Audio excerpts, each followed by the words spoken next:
Oh, I just want to stop the. I want to stop the broadcast. Just go and listen to Nimrod by Elgar now. So, should we just do that for another hour and a half? What we'll do is we'll cancel all the demos tomorrow. It'll just be me doing Nimrod on repeat because it's possibly the finest bit of classical music there ever has been. Good evening, everybody. Everybody, hello. Welcome to the Interesting Modelling Company Festival of Modelling, which is our kind of Telford replacement. A bit like a replacement bus service, you know, it's deeply uncomfortable and not an experience you want to repeat. And we'll be doing a chat tonight. We'll be bringing in some special guests. And then tomorrow, kicking off at 10 o'clock, we will be doing modelling demos and bits and pieces. And indeed, Mr. Pollard will be, as a special treat for you all, Mr. Pollard will be giving a review of the new Italeri 30-second scale Tornado, won't you? Indeed. So let's kick off tonight with special guests, and we have a special guest. Oh, hello. I thought I'd been kicked out permanently. No, we were just waiting for you to put the fire out. So we tossed the coin, and this is the camera I had intended using, and for whatever reason, between the last time we talked and you seeing it on my workbench 2 minutes ago, it seems to have stopped transmitting to my Mac. Well, that's a good start to the weekend, isn't it? Your LED light catches fire, and then your camera stops working. So it looks like we will be doing Nimrod tomorrow for at least an hour. Thank you very much for your confidence. I appreciate it. No, really, I do. I really hope things aren't going to hit you in threes. Just out of interest, do I sound okay? There's no echo or anything coming through. No, you sound gorgeous. Oh, thank you. You do sound gorgeous. That's so sweet. Absolutely. Yeah. Picture on the other hand, but and as you know, appalling as all of this situation is, and the fact that we can't get together and you know, and actually be in the same room, I suppose this is the next best thing, really, isn't it? Bit of a godsend, frankly. Yeah, can you imagine? So let's put it this way. This year, Drew and I have been spared that awkward silence of the inevitable fallout as we drive up to Telford, either because I've forgotten something or we start arguing about the awesome Rock to Telford playlist, or it'll be something about... I don't think we've ever argued over the Rock to Telford playlist. We've had some exchanges of opinion. Just track listings and things. And then usually it's something to do with our breakfast go wrong at some point. And then usually Drew will say, let's stop off at this cafe, which looks really awesome. And frankly, it's like a cafe being run by the people who were in Deliverance. Hang on. Where's How that? is that my fault? I want to go there. Where is that? How is that my fault? You said we'll try that cafe, so I'm like, okay, we'll go in there, and yeah. And you didn't express any kind of reticence whatsoever. You were foursquare behind the idea. Right up until. No. I'm putting this to bed now. Where's the bell? For that. Bell. The moment we set foot on the establishment, to be fair, both of our faces suddenly creased up in a kind of horrified expression. But we thought, well, we're here now. We'll just have a cup of tea, a cake, and just try not to sit on the furnishings. Thing is, it's one of those things where we're both too cowardly to walk into a place and go, holy, let's go. Yeah. we kind of walked in and felt trapped into spending money. It was like, this is so appalling, but we've come in now, so we better get some tea. Let's just say that if you wanted a masterclass in how to weather rust, you just had to look at the hand dryer in the lavatory there. It was anyway. This, ladies and gentlemen, if you're wondering what this is all about, this is giving you a flavour of just what our yearly journey up to Telford is like. You know, it's always scenically, it's a lovely journey. You know, especially once you get to Bridgenorth. Bridport, Bridge North, one or the other. Bridgenorth. If we ever get to Bridport. Bridgenorth, we've gone seriously wrong. Well, that has happened with a previous navigator. So, evening, Tim. So yeah, the drive. The sight of dodgy humans, where we just keep driving, don't make eye contact, Right. To explain this story to everybody, we were going up to the model show at Cosford a couple of years ago, and we decided to take another route on the recommendation of our former navigator. Who said that, no, we need to go here, and to describe it, in the end we ended up in what could best be described as an industrial estate with people who were auditioning for the Long Good Friday. It was the most terrifying experience I ever had, and we were all in the car and we were all going, don't look, don't make eye contact with these people, reverse. It was really it was like a scene from Snatch. It was just bizarre. Where on earth did you get to? Bearing in mind that you people live on the M5. We were about 2 miles from Cosford when that happened. Yeah. Really? Cosford is like 2 minutes off the M54. It's literally impossible to go wrong. I mean, that would be like me losing my way between here and the toilet. In fact, it's a shorter distance to the toilet than it is from the M54 to Cosford. How is that possible? I'm sorry. It was, I say, it was the fault of this gentleman here whose navigating skills were never employed again.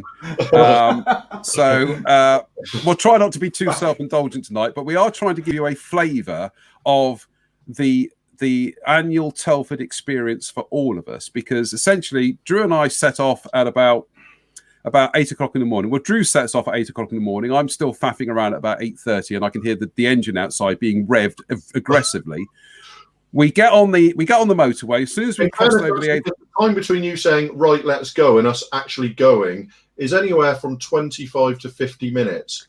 Let's not get hung up on technicalities. And then the moment we're over the M5 bridge and we've crossed over from Somerset into Gloucestershire, or Scotland as I call it, then the Rock to Telford playlist. Yeah, that's true. The Rock to Telford playlist comes on. We head up the M5. We come off at junction 6A, I think it is. We can never quite remember at Worcester rather. Then we head towards Hartlebury, where we traditionally salute the site of the former Little Chef at Hartlebury. We stop off at the Lakeside Cafe for our breakfast, usually. And then we head on, the lovely countryside of that part of the Midlands. And then we stop off at a very good bikers cafe for tea and cake. Then we finally arrive at Cosford. And then we walk into the cafe there and we have more tea and cake. And then we meet up with friends, and the weekend begins. Ain't happening this year. No. Oh, I kind of. My journey's talking about it less stressful because I live 15 minutes from Telford. Yeah. So I sort of, and actually I live less than 15 minutes from Cosford. I live 10 minutes from Cosford. So it's sort of like, are you there yet? I'll be in there in a minute. Get me a cup of tea. So I feel slightly fortunate. I don't have to. I kind of feel quite melancholy discussing the way the fact that we can't do it this year, because it's always right. It's always, I have this fixed for some reason more than once when we've been travelling up, just before we hit the Kidderminster Ring Road. More Than a Feeling always comes on the playlist, doesn't it? And I think you'll also find that as we head towards the Lakeside Cafe at Hartlebury, when we suddenly reach a number of roundabouts, right? Yeah. You're like, Tim Maunder, if you're watching this, you'll like this, is the track that comes on is indeed the excellent Roundabout by Yes. And I'm sure we'll dig it out at the weekend. There is video. As the chorus comes in, there is video of two hands suddenly playing Rick Wakeman's little arpeggio on the keyboard. Anyway, so I have seen said video. It's, to be honest, yeah, it is rather weird not doing that this year. And because I always go to yours on a Thursday afternoon, and then we spend the evening sort of packing and making sure stuff's all ready to go and all the rest of it, and then bickering in the morning for you anyway. But See, we can have an argument without going to Telford. It's great. This is true. And it has to be said that my pre-Telford anxiety, which always kind of kicks in, on the journey up there, where I suddenly go quiet and sullen, has been replaced this year by pre-festival modelling anxiety. I think I just get anxious at this time of year anyway, so never mind. But I think serious face, we're all fit and well and we're all alive. And I think in this current situation, we place that in context, quite frankly. Thank heaven for small mercies. Yeah, exactly. So, but yeah, my phone was very much almost not alive earlier on, as we there was a degree of stress. So I think I should make a very public apology to you two for what can only be described as an absolutely volcanic explosion of anger about 4 hours ago. That shocked even me. I was just like, I thought I'm genuinely gonna kill somebody. So I apologise in public. What happened again? I must astonishing bad language to explain. You did the vernacular once or twice. Yeah. It must be said. Yes, I did, and I apologise most profusely for it. I'd like to say it's never going to happen again, but right, to give this context, what happened was that we were trying to get going through everybody for tomorrow, making sure everybody got their cameras set up and everything, so that when we're live, I can just kind of segue straight into the setup and everything, yada yada yada. And we were going pretty well. Jen perfect, Ivan note perfect, Drew perfect, Spencer bit of a disaster. He could not get his phone to lock into portrait landscape mode. Rather, it kept defaulting back to portrait, and we were trying things, and it would then just instantly flip back to portrait. And in the end, Spencer, he said, I'm very disappointed with the way things are going at the moment, so I'm going to recuse myself for 5 minutes, and I will just go and consider what is going on, and then I'll return, and we will continue this dialogue, only in not so many words. Very few words. Few words. And there were very few words, but they were repeated. Yes. They were very few words, and they were unrepeatable. So yes, they really were. It was a very good thing that I was on my own at that point, I think, because it was, yeah. So then to give you this virtual journey, then we arrive at the RAF Museum. So then we all kind of wander around the hangars, and we're always taking photographs of things that we've probably photographed loads and loads of times before, or we're noticing things about aeroplanes that we've seen loads of times before, that suddenly we're noticing something different that we've never noticed before. And as part of the weekend experience, just that wandering around Cosford, and as you said last night on Mike's broadcast, on Mike Reeves' broadcast, it's just the smell. You go into museums and you always get that kind of odor of machinery, which is, it's so we'll be place that you can chill out. I've been up there before at almost at lunchtime. I've sort of been, worked, and I thought, I quite fancy just a bit of a break, and I'll just drive up because it's free. You just pay for parking, and so I'll drive up there and have a coffee, and I just sort of wander around the hangar. I'll think, well, I'll go and photograph one of the airplanes, and often I'll just sit on a bench in the middle of one of the hangars just to be surrounded by the airplanes. Which I think is a really nice thing, but it is a very, it deals with all the senses, doesn't it? You see everything, you smell everything. You can, a lot of the times you can still, we mentioned this on a midweek broadcast. Every time I walk past the EAP, I have to run my hand over the nose cone of it. I'm exactly the same with the EAP. I absolutely just sort of feel that. Yeah, and it's that kind of thing, and I don't think you get past that, do you? You don't get past has all the swoopy lines that the Typhoon lost. Really, the Typhoon's much more regular, isn't it? Whereas the EAP has all those swoopy curves, and it's yes, but you're still under nicer looking airplane. That's for sure. You're still under a restraining order regarding that aeroplane. So it's me or Drew or both of us. Both of you actually, both of you, yeah.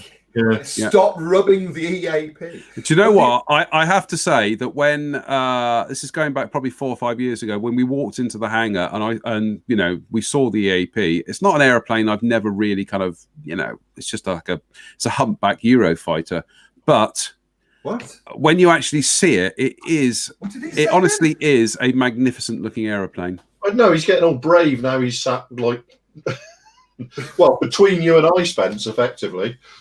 Yes. I'm sorry. What did he say then? I called it a humpback. humpbacked Eurofighter. Don't make me deploy. I'm going to break this tonight. I know. No, actually, I'm not, because I love my bell. I love my bell. So, Steve Moores says, "Sorry, guys, TSR2 all the way." Sorry. Yes. Same guy who hates F-16s. Yep, absolutely. But yeah, so we'll kind of wander around the museum for up until kicking out time, and couple of then hours. You generally see a few people there as well, don't you? That you you see quite a lot of people. It's really a jump point, isn't it? For the rest it's a of the show? It's a pilgrimage, isn't it? normally full of Irishmen.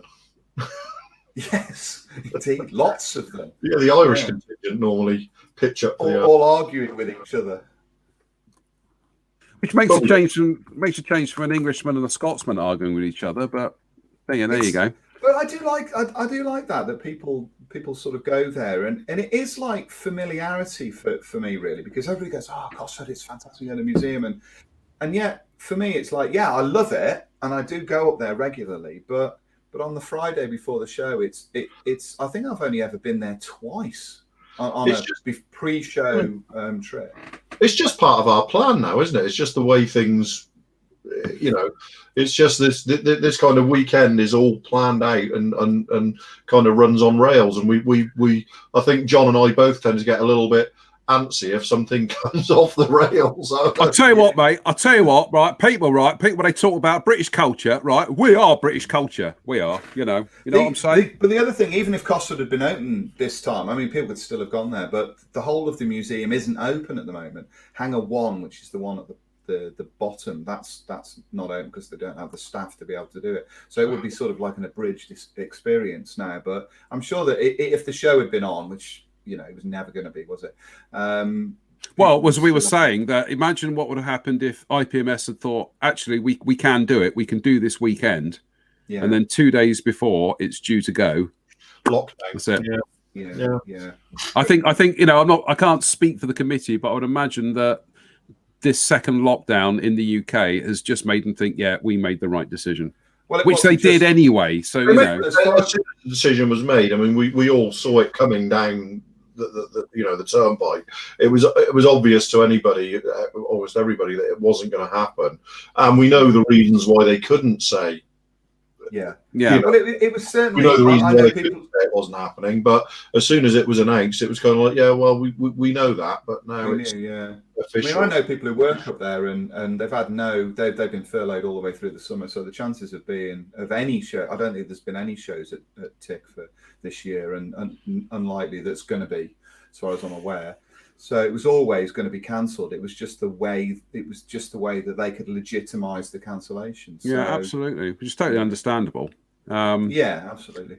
The worry is that there might not, unless things fundamentally change, we could be looking at 2021 being written off as well, as far as. Well, I think I'm not expecting to go to any of my festivals next year either. I've written 2021 off festival wise as well. So whether we get to that sort of end of the year, I'm going to say the Cosford May show, the model show, that's not happening. No, it's already been cancelled. Yeah. No. And I think the concern is that when our chancellor in this country is saying that the furlough scheme may extend all the way through to March, you're thinking, okay, right, it's all we can do is we can only do what we can do and just try and stay safe and stay out of trouble and try and make sure we're kind of not putting other people in harm's way either. Here's the bottom line: we've survived, those of us that have, and I use that word advisedly, but we've sort of, with the look of God, we've survived through the last 6-7 months. If things have to extend into next year, we'll deal with that as well, and we'll try and work our way through it. this pandemic isn't going to last forever. This situation isn't going to last forever. We all know that. It's just at the moment we have to do whatever we need to keep ourselves safe, keep everybody else safe, and we'll sort of work our way through that, you know, and we'll find other ways to connect, you know, like this. I'll say, unfortunately, folks, that means that we will still be doing all our little videos and things and stuff. So I'm afraid don't get off lightly. Yeah, in fact, Wednesdays and Sundays. Yeah, Wednesdays and Sundays. So it feels a bit weird this week not doing a Wednesday show. But even a rampant narcissist like myself decided that you can have too much of a good thing. Yeah, I actually filmed myself and then watched it back, just so that I had a fix of my own face on the screen. No, I didn't. I really didn't do that. But I think I watched football instead, which was. Oh yeah, that just reminds me. What was the Liverpool score during the week? Because I completely forgot to check on that. 5-0. 5-0 against 5-0. Atlanta. Yeah, 5-0. Blimey. And Mr. Jota, who's starting to look like an absolute bargain, scored a hat-trick. Right. Well, welcome to Friday night football talk with me and Spencer. And 606-693. Yeah, 606-693. Yeah, keep the calls coming in. Indeed. If you want to talk about anything Liverpool based, we won't talk about the Coventry game the other night either. So no, we'll just send ourselves to there. Over. So by now we've finished at Cosford. We've headed back to our hotel, and we have. We bathe ourselves, we ablute ourselves, really? And then we head down to the bar, which is oh dear, it's always an eye opener, isn't it? It certainly is. But it's kind of like it's. I always really enjoy the Friday night just in the bar, like in that Holiday Inn in the bar. As people sort of well, this is the annoying thing is this year I was like cow manure off a shovel. I got the hotels booked nice and early, and I remember saying to you, we're sorted, mate, we're all done. I don't worry about this year. You booked it the Sunday we left. Yeah. So we were, everything was sorted. We tend to sort of get to 4 or 5 months away, and then there's a kind of this rush around to make sure we have been remembered to be booked in. So last year we just went, you know what, just book it now, and we'll say it's done. Whatever happens, but we're fixed. And we did that. We did the cottage for a couple of years, which was fun, but it just didn't feel quite the same. It still felt a little bit divorced from what we like to do on the Friday night, certainly. Just that convenience of being able to park the car in the Holiday Inn car park and then not have to return to it until Sunday evening, and then just walk from the hotel to the venue. It's just you can't beat it. It's like I say, I kind of you miss the kind of like you miss the faces that that would have been there this year, and sadly we're missing some faces who wouldn't have been here this year. But it just wettens the appetite for when we can actually get back to something like this, because I think for all of us, it's been very easy in recent times to almost take these shows for granted. It's like, another Cosford. I know you, Drew. That I've said to you about coming up for some of the things like the Western show. And you've been like, oh, no, I don't want to come up for that. I think now, if I was to say there's a model show on, you'd be like, I'm on my way. Yeah. Well, the virtual bar has opened, and we're now running a tab. And would you believe the man who is now going to pick up the bill for us, here he is. It's only Mike Reeves. Hello. Hey, guys. When you said special guests, I didn't think you meant special guests. Yeah, special guests. Very good. Right, I'm going to leave you all to have a chat for a while. I'm going to go off and have a cup of tea.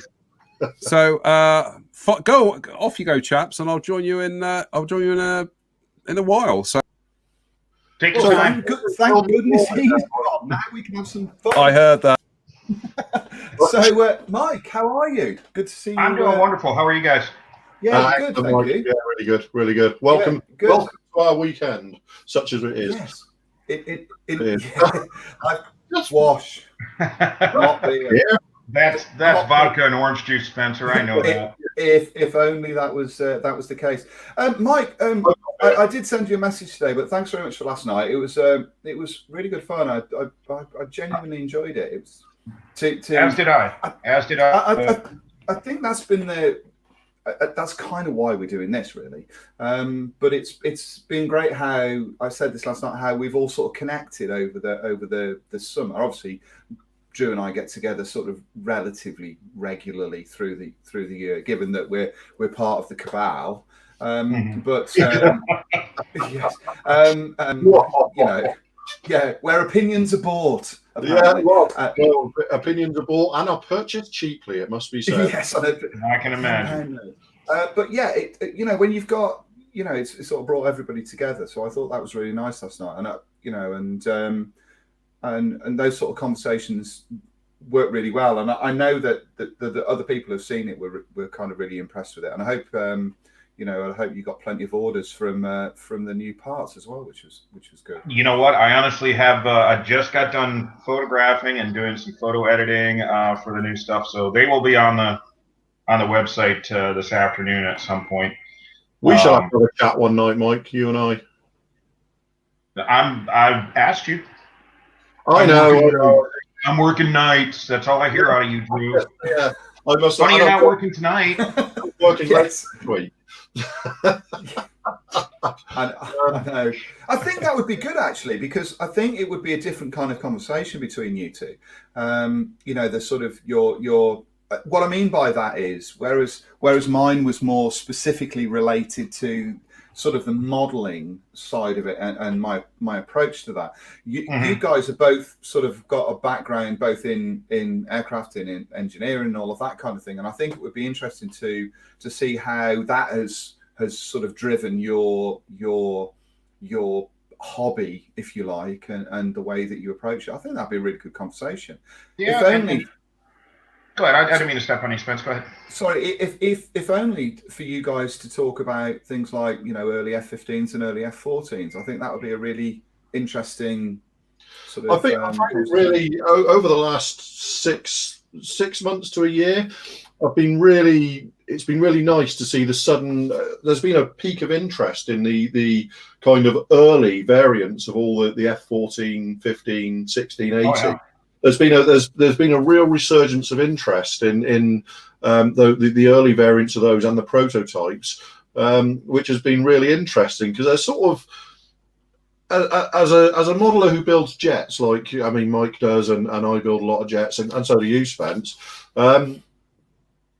We tend to focus on the latest and greatest.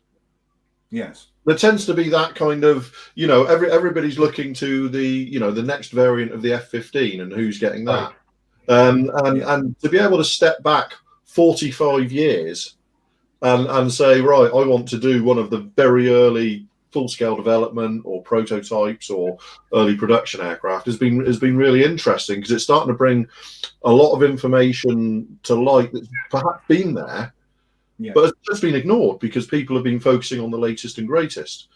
Well, Mike mentioned last night, and I'll sort of let you chime in here, Mike. You mentioned about using the monogram kit to build one of the FSD aircraft. I think the blue trimmed one is the one that you do. And it is interesting because when these aircraft first come out, there's always a slew of kits of the prototypes. The monogram F-18 was a prototype, and when it first came out, obviously the F-16s from Tamiya and Hasegawa were all prototypes of FSD aircraft. And now it seems ironic that we've sort of gone back, like Drew says, we've sort of, if you fast forward 45 years, we're almost turning the clock backwards to re-look at those prototypes. And part of that, I think, is because those older kits of the prototypes are pretty dated now. But also because they're really fundamentally interesting subjects. There's no doubt about that. So do you think, in terms of your own modelling and your product lines, that there is something there that modelers will hook into as far as those prototypes are concerned? Oh, for sure. Drew has the very early F-14, the boat tail and gun panel that my buddy John Chung, I hope he's watching, kindly mastered for me. And if the sales of that speak to the common interest now of kind of all of us, maybe not the younger generation, but those of us in our late 40s, mid 50s kind of range, we grew up with those airplanes and watching them become production airplanes. And I think that there is that bit of interest coming back, that it's nostalgia. It's bringing back our childhood. And it's also, these schemes were just amazing then. Yeah, I was just going to say, because I just saw Rob Monfee saying there, and I was going to say, Kersad at Caracal has just done his, doing these sheets that have really helped to kind of pique the interest in the early sort of development and prototypes. I would like to see him, from a personal perspective, go back and do the really early full-scale development and very early production A10s, because they're, again, fantastically interesting set of schemes they all wore all the way through. So all of those, and in fairness, it was it was the aircraft from the US that went through the most interesting kind of evolutions. The Jaguar didn't really change that much from prototype to when it went. It's still very much the same aeroplane in most respects. The F-16 was changed massively. Yeah, in terms of prototypes or FSD aircraft, Steve, the company's called Phase Hanger Resin. Mike's got a Facebook page. And a website. Phase Hanger, PHASE Hanger Resin. If you go on there, you'll find the whole range of his kits. Most of the prototypes we sort of can get of a fashion now, really, but there are two that are sort of missing within American prototype aircraft from our generation.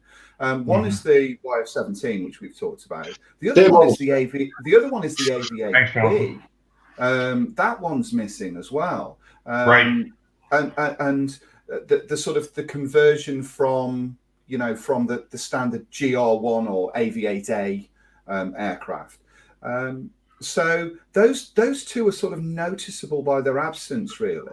I firmly believe, given what models of it have been doing recently in terms of, largely French prototypes and Russian prototypes, but they're my best bet for a YF-17 at some point. Yeah. And I think the problem that they may have is just getting dimensions and things like that, because that program was actually pretty short-lived in a whole scheme of things. It was kind of it's a difficult one, because it kind of got forgotten because it went on to be the F-18. Sure. So it kind of, the YF-17 is kind of this almost also ran kind of aeroplane, and we tend to lose sight of the fact of things like how small it was. The YF-17 is to the F-18 what the F-18 is to the Super Hornet. It's a significantly smaller, agile aeroplane. And it was very, very, hardly any bigger than the prototype F-16. No, that's what I mean. I think maybe only in span. I think lengthwise and everything was about the same. It was a great little. Did any of those aircrafts, those two prototypes, do they survive in the States? Are there any of those in museums? There is I believe there are. If there are, there'll be. I think there's one at Smithsonian. And I think the F-16 prototype is at the Air Force Museum. So I think the YF-17 is at the Smithsonian. I did see a walk around of one of the YF-17s a few years ago, and it was parked outside in the sun somewhere. Right. So I don't know. I wouldn't be surprised if they actually have one at Pima, and it's just sitting out somewhere, and they're going to restore it. My goodness, they put a Super Mystere out on display a couple years ago. And I remember when my buddy Craig Sargent was here from New Zealand a few times. Every time we'd go down there, we'd see it in the back getting restored. And then one time, this last time he was here in 2017 for the Nationals, there it was out there in all its glory. So it wouldn't. Somebody had posted up a photograph I saw recently of like a back lot of I think it might have been in California somewhere. And it had got a YF-23 just sat outside. Yeah, but both the That's wife probably at Palmdale. Yeah, it was an extraordinary thing to see just under the sun. There it was. So, I mean, it's certainly, Rob mentioned Caracal. They're doing wonderful things, though, for modelers looking for this kind of thing. And also, I think this is where you come in, Mike, to be honest, because you can provide the smaller corrections that allow these models to be built from current generation kits.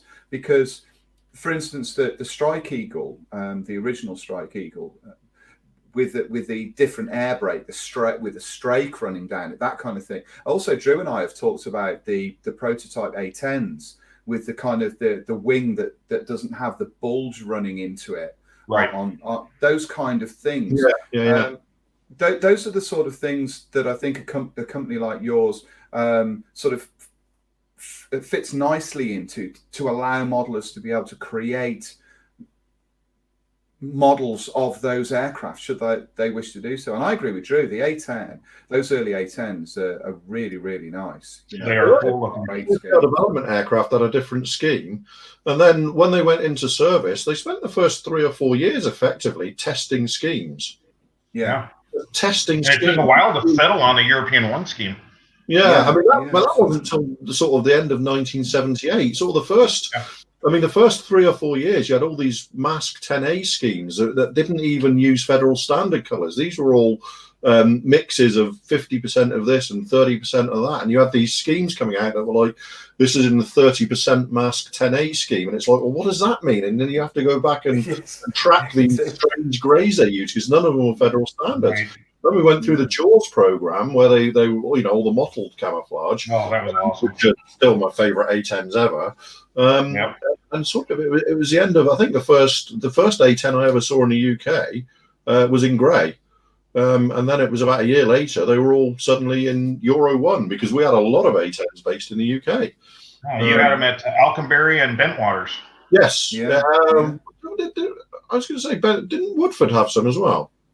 They may have. I think that was more of a forward operating base, like a transient base. Alconbury and Bentwaters were the two primary. Yeah, I always remember the AR tailcoats from the Alconbury aircraft. I can remember as sort of a 9-10-year-old, one Sunday afternoon, a pair of A10s came jinking over my house in Yeovil, and it was a Sunday afternoon. And you're like, it was exciting stuff for somebody who'd only ever seen an A10 once or twice at an air show to see two of these aircraft suddenly, and they were literally jinking over the house as they came over. It was just the most phenomenal memory that just sticks with you. That was like me earlier this week when we had two Hinds. Absolutely. Fly over and land at an airport 4 miles from my house. Yeah. I'm like, okay, are we red dawning right now? Is the election going that bad? I won't bring up that, but it was just it was amazing to see. And I had my beautiful wife who's sitting next to me, so if you hear her on the phone, I do apologize. She's also working from home, and we share our office together.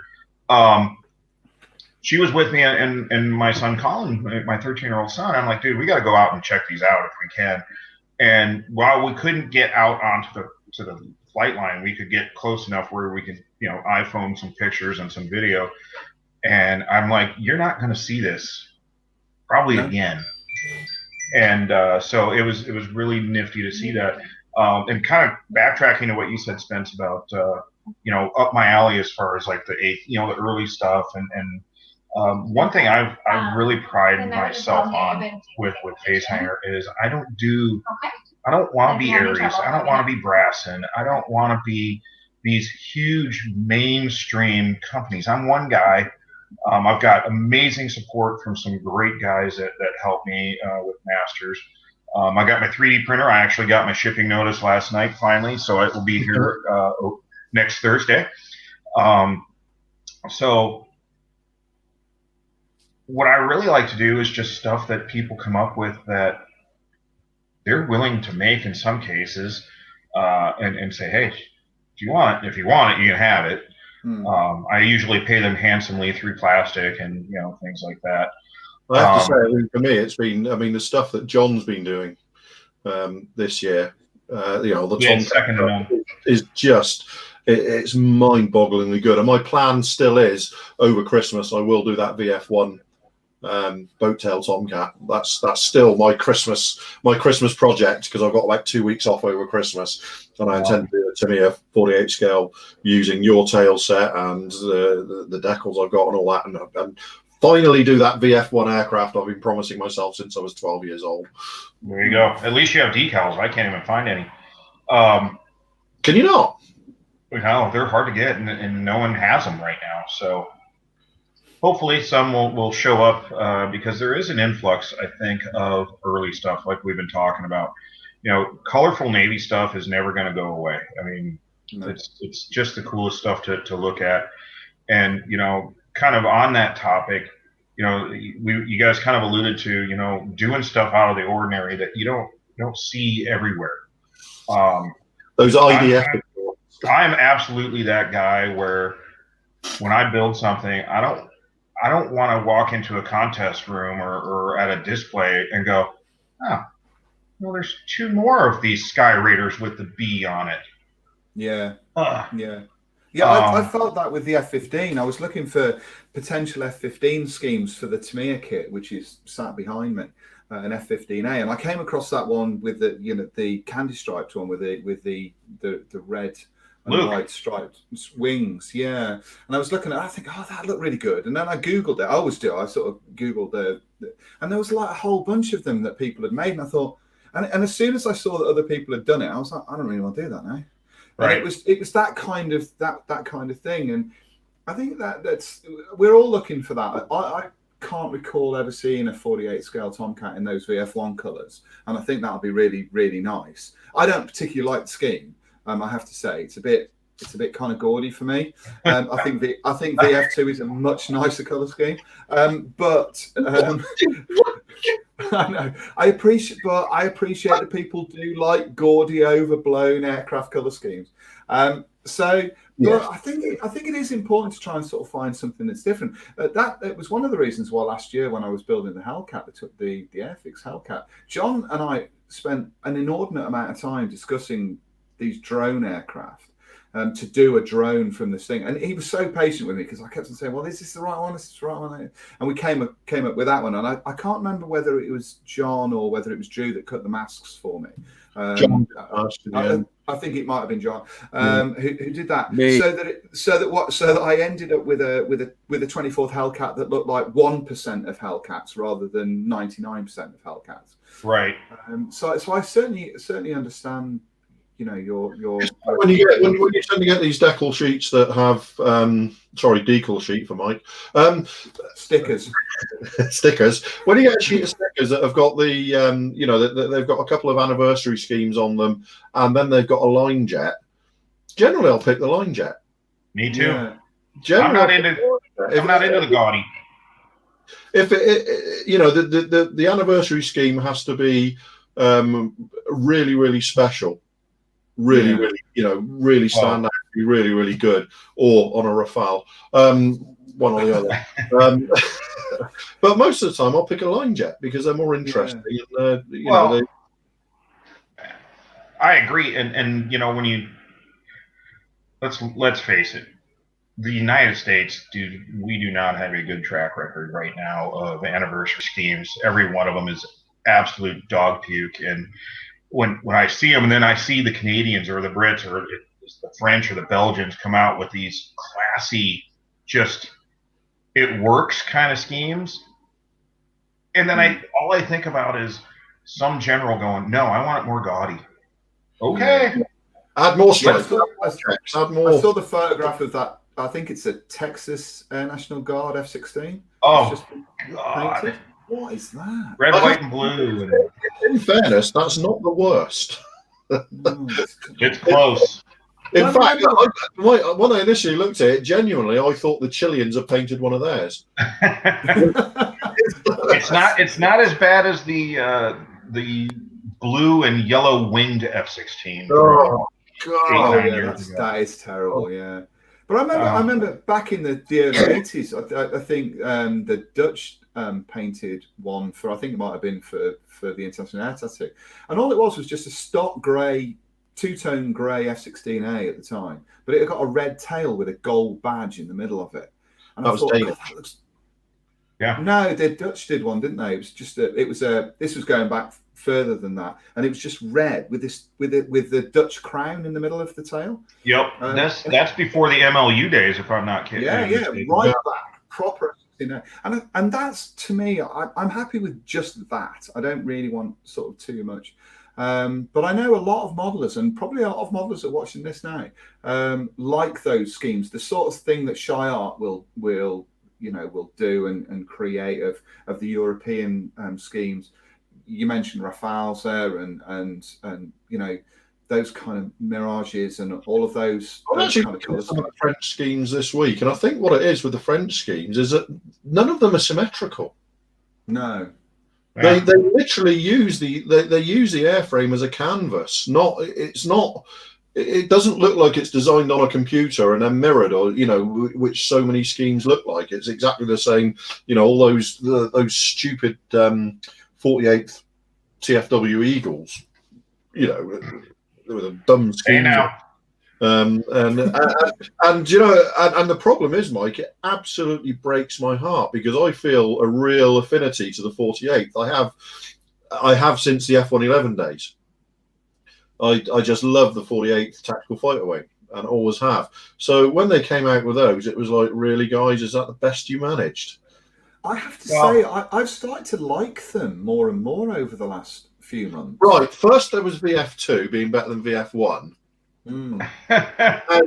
Now those 48th Eagles are okay. No, I am going to get myself out of trouble though before I get completely excommunicated by you guys, because if we're going to talk about the best colour schemes in the world, I think there's only one place to go, really, isn't there? Japan. I have that book. And if we really, what we should do is just flick through this. Because sex in the air. I'm not sure that anybody paints better color schemes than the Japanese. They don't even need an excuse to do it now. It's just like, well, there's an aircraft over there that we don't really like. Let's paint it. And they. I still think the French are better at it, but I don't know. Even that gaudy Japanese F-15 with the dragon on the back was just beautifully done. Mm. You remember the white dragon? Yeah. That scheme has always stood out to me, and honestly, I'm an Eagle purist, and I don't like the mud hen, so it doesn't matter what the 48 does for me. Wow. You know what? I think the F-15 may be the ugliest fighter as a two-seater ever. As a single-seater, it's purely beautiful. Do you know, when I realised that the new builds for the US Air Force weren't going to be single seaters, because when they said they're buying them to replace the Cs, I was like, great, we're going to have more single seat Eagles just with big engines and all, and they turn out they're just F-15Es with new engines. You know when I fell 5 weeks ago and bumped my head, I think I'm starting to get an odd reaction, because I'm sure he's just said that the 2-seat Eagle is the ugliest jet.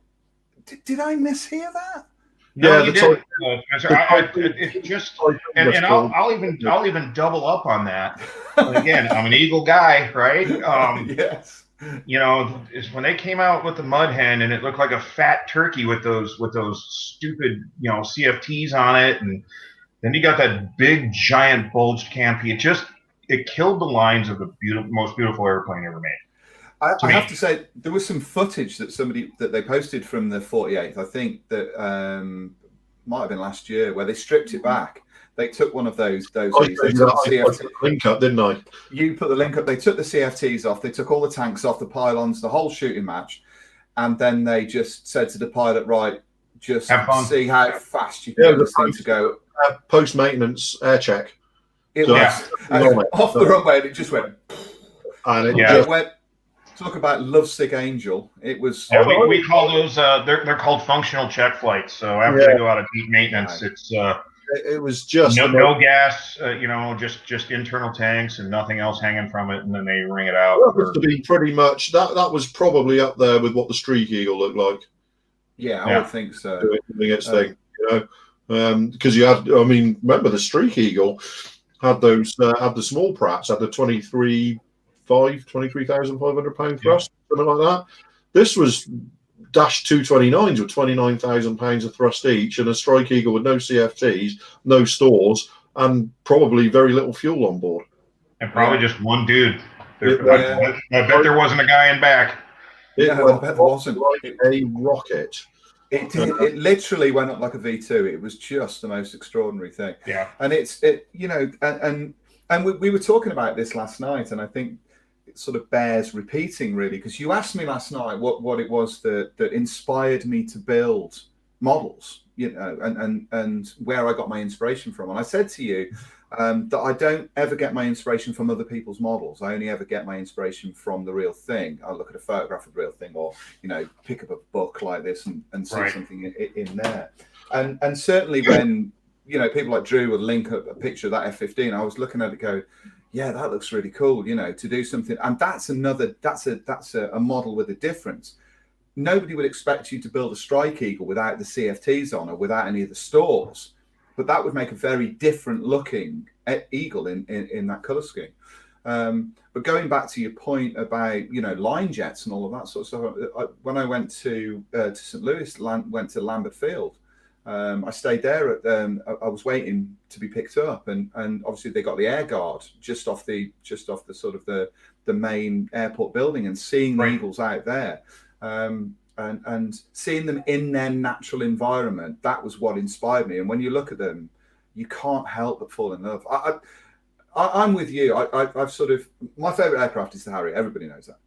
But the best. Well, it should be every British jet enthusiast. Pardon? It should be every Brit's favorite airplane. Well, exactly. I mean, Drew and I have argued endlessly about this from the moment we met. Drew thinks the Mirage F1 is the most beautiful jet ever to fly. I'll put it top five. I genuinely think the Eagle is the best looking, because it doesn't matter which angle you look at it from, it looks incredible. And when you see them in the flesh, you can't help but think, oh, I'm going to build one of those. And yet I still haven't. So... Well, get out here. I've extended the invite for years, so yes, you have. Both of you. Yeah. Because it's funny, I've known Drew for, God, probably pushing 30 years. I think it's probably 22, 23, isn't it? Since we were on back in the wrecked out models.scale and scale and stuff, so yeah, it's certainly 20 plus, isn't it now? Absolutely. And I'll say this in Drew's defense. He's always droned on about the Mirage F1, about being the sexiest airplane ever made, blah, blah, blah. I know. And then somehow the SR-71 never makes it into the conversation. No. I think the SR-71, and particularly the YF-12 for me, I think they're phenomenal looking aeroplanes, but they don't really, but I've never really thought they were pretty. No, I'm the same. They're I think they're elegant. I don't think pretty. I think elegant. I think those two fall into the same category as the Rafale for me. I look at a Rafale and I can't see anything that I like about it at all. I can't see anything I don't like about it, other than the M. Weird, I don't like the heavy gear on it, but the C is gorgeous. I don't know what it is about that aeroplane, because I would imagine that it's got everything that I would love. It's curvy, it's got delta wings, it's got canards, it's it's shapely, and it's French, it screams France, and yet it leaves me entirely cold. I always think they're the the designers in France. You make it pretty, we'll make it fly. Right. Yes. Well, and frankly, Spencer and Drew, you're going to get mad at me too. Jonathan, I know you're listening.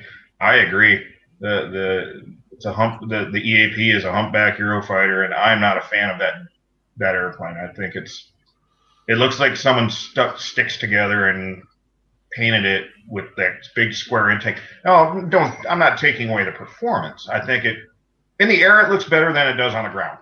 Is We that a cannot. fair statement? I'm not sure that we can be friends with such a. Some reevaluating going on here. Well, time out.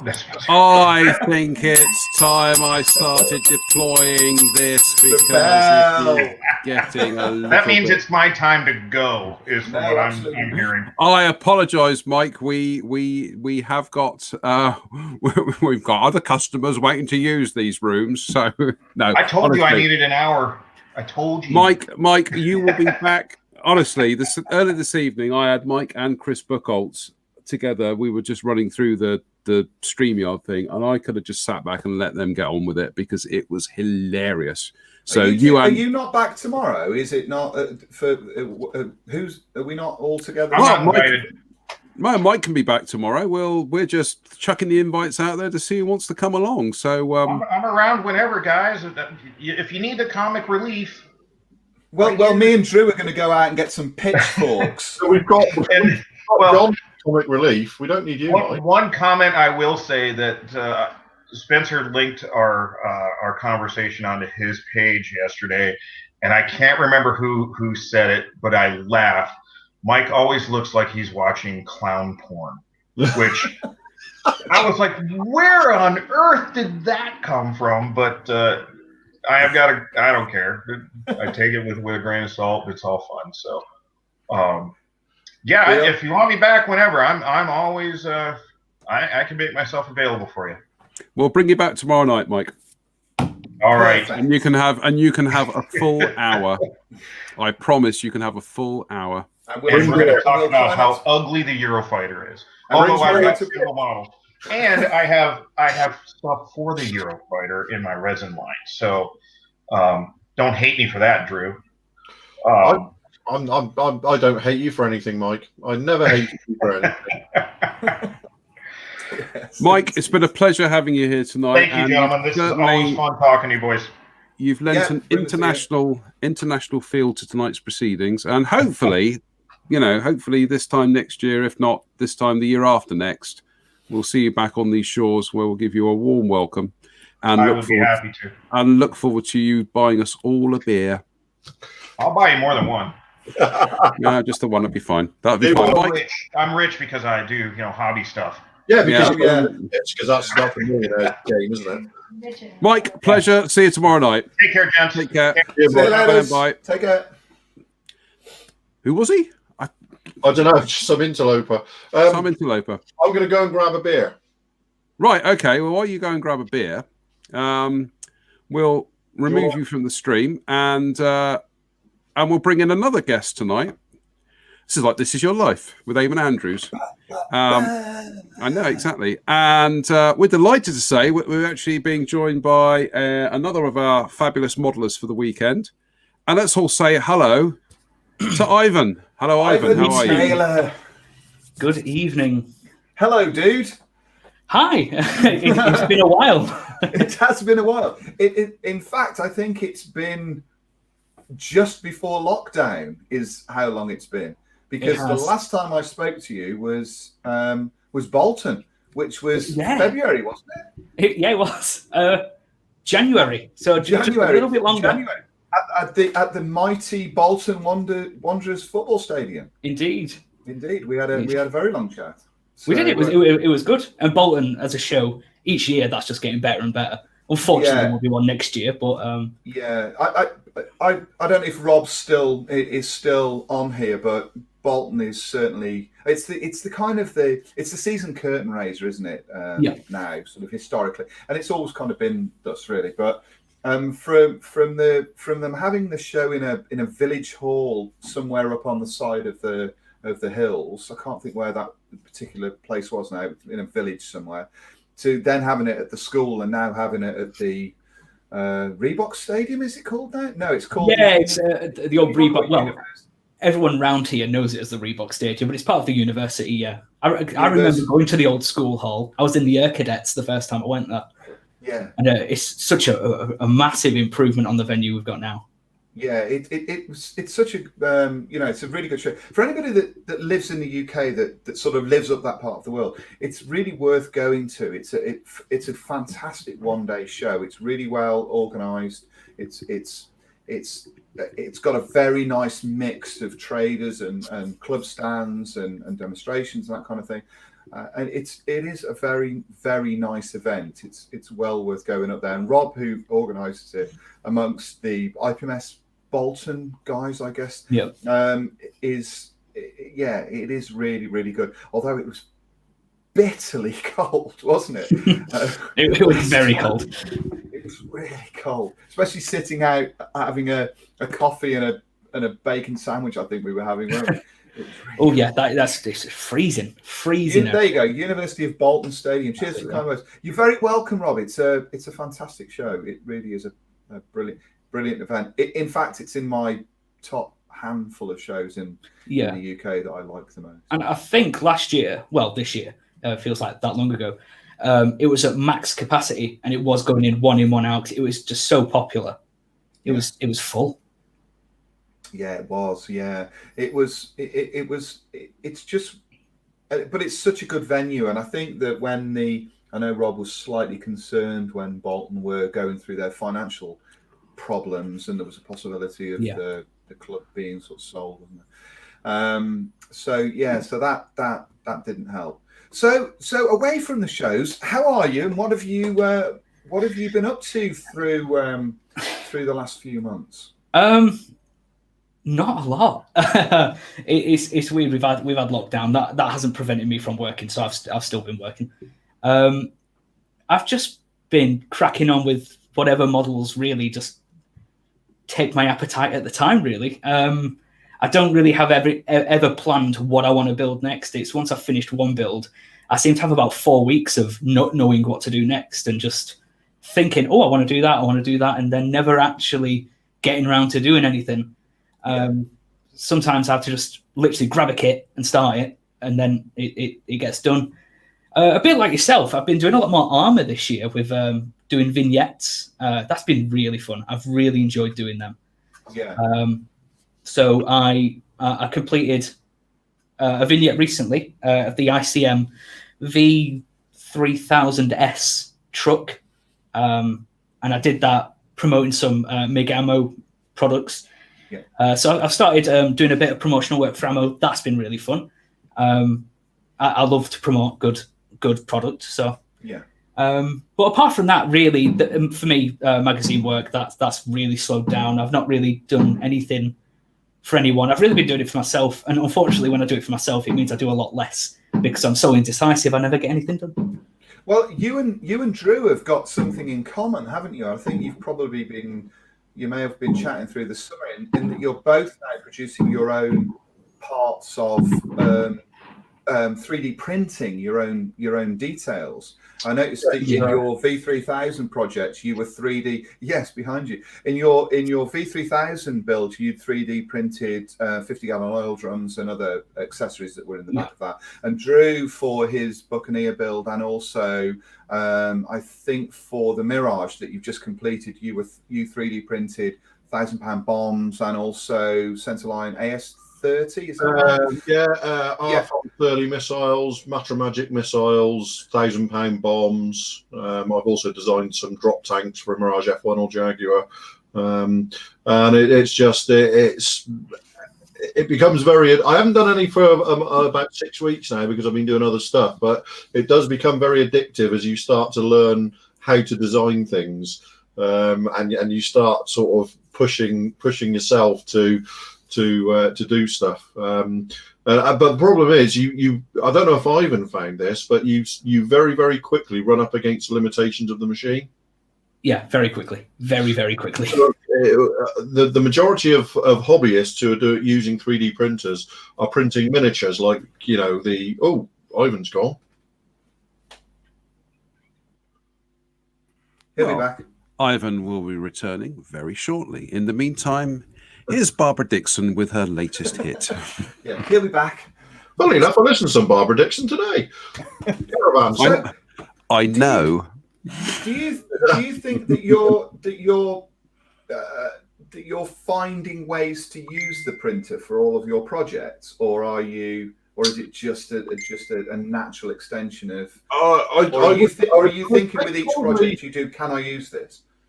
No, No, I kind of if I'm in a project and there's suddenly something I want to do, I will then look at whether I can do that with the printer.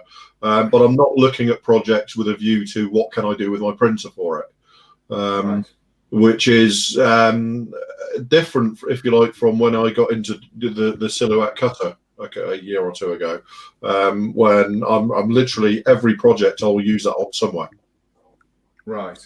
Yeah. You know, I get that. I don't think I've had a single project in the last couple of years that something hasn't been made on the silhouette cutter for it.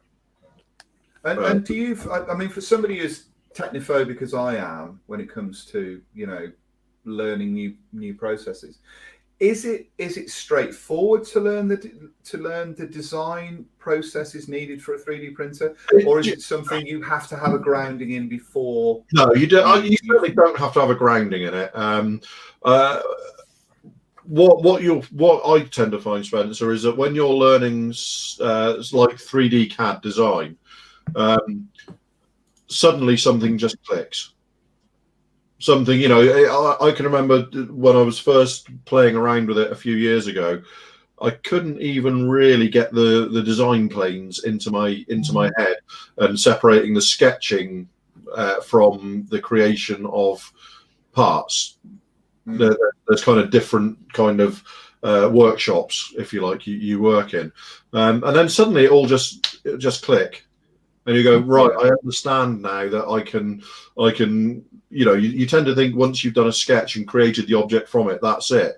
You don't really tend to think in terms of, I can go back and, if I go back and edit that sketch, that will then change the final object I created, because it follows. So you have to get your head into a kind of following a workflow, and realizing what you do early in a workflow can then sort of cascade through the workflow, if you like. It can be, I mean, I'm not going to lie, I don't know if Ivan found this, it can be very frustrating when something isn't going right in the design stage. It can be incredibly frustrating, and generally it turns out to be something really simple.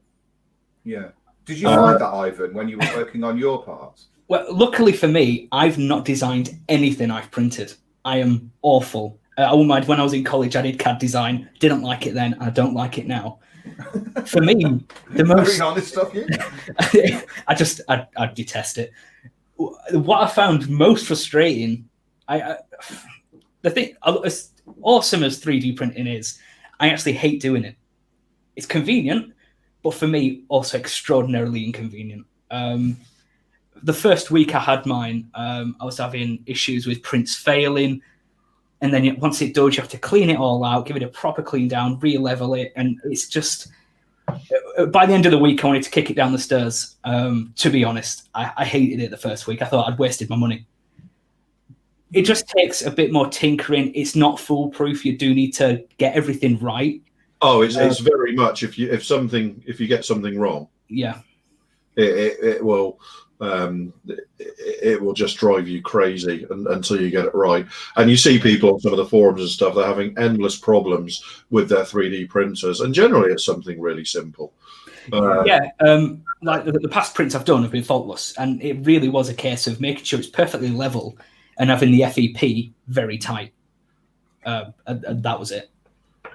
Because what intrigues me about it is that over the summer I've been sculpting buildings, which I'll be discussing over the weekend, is creating small details for that. For instance, things like wrought iron details or doors, where I can, where I can have that kind of filigree decoration within them, that sort of thing. But I remember talking to Tim Perry about this. I think you were there, Drew, when we were at Avon, and we were sat having a conversation. And Tim was quite circumspect about the whole thing, and he said to me, if you can lay out pages like you can in a book, and understand that you lay one thing on top of another and build up the design, then you can work out how to create the drawings needed for a 3D print. It's not a huge step away from that. And I'm still, intellectually, it's still taking me some time to be convinced of my of being able to do that. Kind of the biggest revolution, Spencer, in terms of making the change from like a 2D design space to a 3D design space is thinking in 3 dimensions. That's the thing, is that what you're designing isn't a sketch on a piece of paper. It's an actual object that you can move and manipulate and change, which comes from an initial sketch that you design. It's really but the best advice I give for anybody with this is honestly YouTube. There just thousands and thousands of videos on any of the CAD programs you choose to use. There will be thousands and thousands of videos explaining right from this is where you go to download this program. They will take you through the whole thing, and it's not running before you can walk. It's really just taking it. I spent the first few weeks designing circles and donuts and stuff that has no earthly application for me, but it was just getting my head around manipulating shapes and editing sketches and that kind of thing. It's time consuming. That's the thing. If you would rather spend that time building a model, which is kind of where my head's spent. Yeah, because I can sit down at Fusion 360 and 5 hours have gone. Yeah, and I've created one thing, one tiny little thing. Because once you get, I'm not generally an obsessive character, but when you get into this 3D design space, you get obsessive about solving problems. Yeah. And you consult you Google stuff and you look through YouTube and all this to try and solve a problem. And then you go, oh, that's how you do it, and then you're away again. But you very much have to treat it for our uses as a hobby.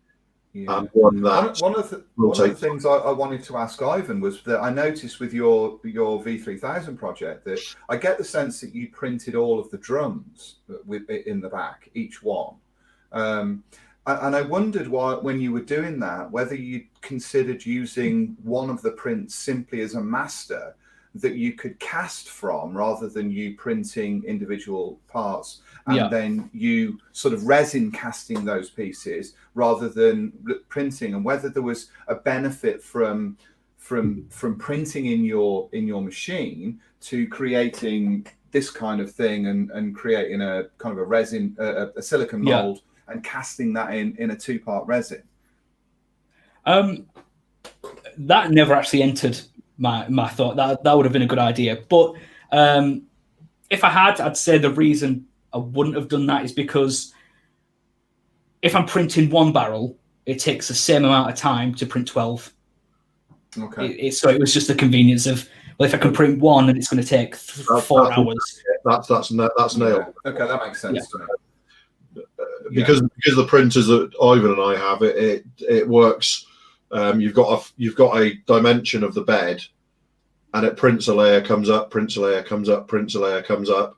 Yeah. So effectively, your time is dictated by how tall your component is in the Z-axis. Yeah. So if you fill the bed up with components that are all the same size, it's going to take no longer to do that than it is to do one. Yeah. Okay. So and all you've got then is just the the material you're using for the printing, the resin, essentially. Yeah. Yeah. Okay. Which I didn't actually hollow. So when they were all in the back of the truck, weighed a ton. Once it's cured, it's very heavy. You'll take it to a model show and the chassis will just go. Yeah, it was actually quite warped, the chassis, but the amount of weight it had in it made it sit very, very flat. So it did help. Superb. But the thing is, what you tend to end up with is, like on my bench here, like hundreds and hundreds of little printed bits and bobs that are just lying around from when I need to print 2 missiles. Well, I'll print 15. Yeah. I've got a life. I've probably got more Matromagic missiles than the French Air Force ever used.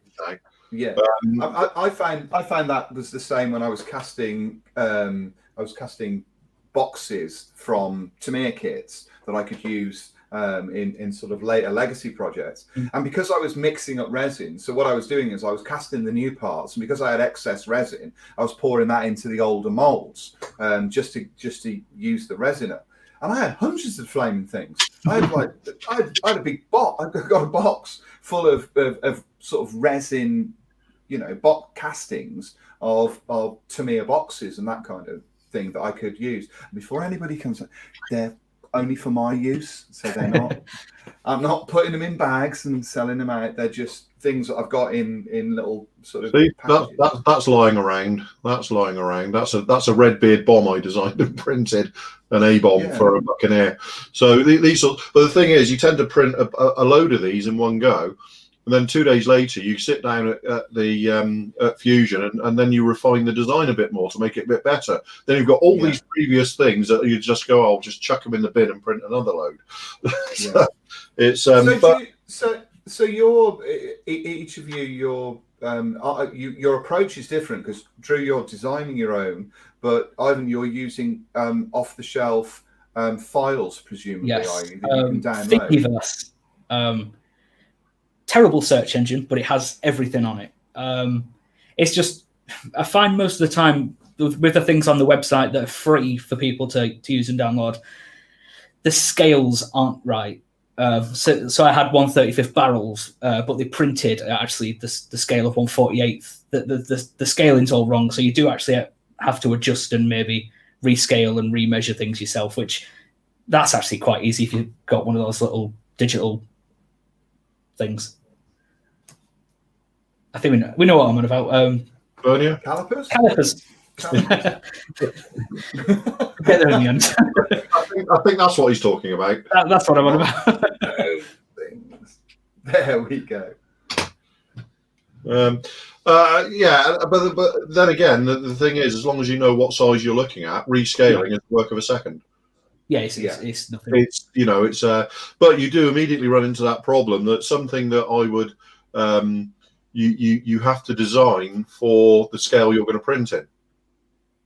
So, for instance, I wouldn't just enlarge one of my Matra Magic missiles from 72nd to 48th and print them out and use them, because you can get more detail into 1/48th. You can get, the fins can be the same thickness, but then they will be, relatively speaking, thinner, if you see what I'm saying.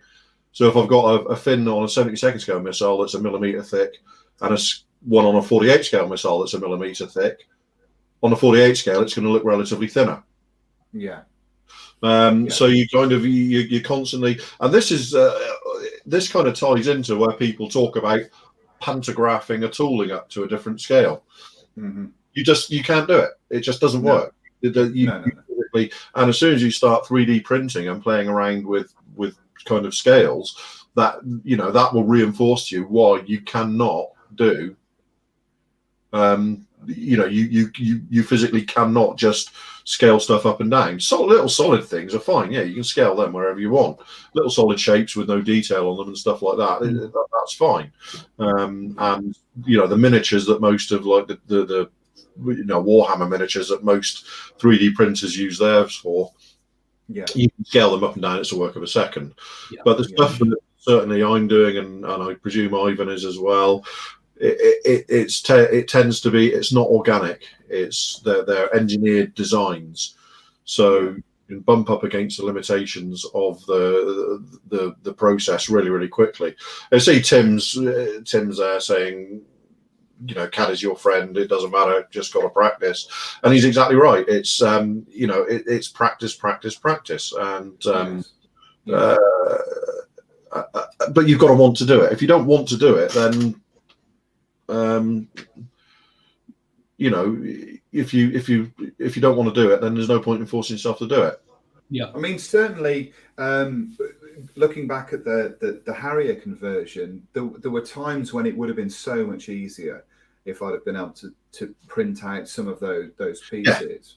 And there were areas on that, and in fact, while sort of Tim is on here, he and I have been talking for quite a while now. I think initially about this 24 scale Harrier GR9 conversion that I was going to do, but I think latterly we talked about the idea of doing an FA2 24 scale FA2 Sea Harrier, and that would involve those kind of things. And Tim had used technology on the T2 conversion, especially for those 330 gallon tanks, which were milled out and then vac formed.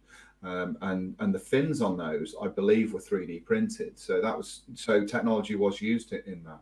I will say just here, and Steve Moores is saying, surely you model it in CAD larger and reduce the output scale. Yeah, you can, but the problem there is if you design it, if I was to design a missile full size with accurately sized fins and accurate thickness fins and cross section, if you scale that down to 70-second scale, it simply won't print. The print will fail, because it will be too thin it will be beyond the limitations of the machines that we're using. So you have to take those fins and you have to make them, you have to make them thicker than they are in the real, in the real world, otherwise they won't print. And as you get larger in scale, you can obviously reduce that because you're working with a larger part, but within the limitations of your machine. I should say that as far as I'm aware, Tim's equipment, Tim's printing equipment and stuff is of a different level to ours.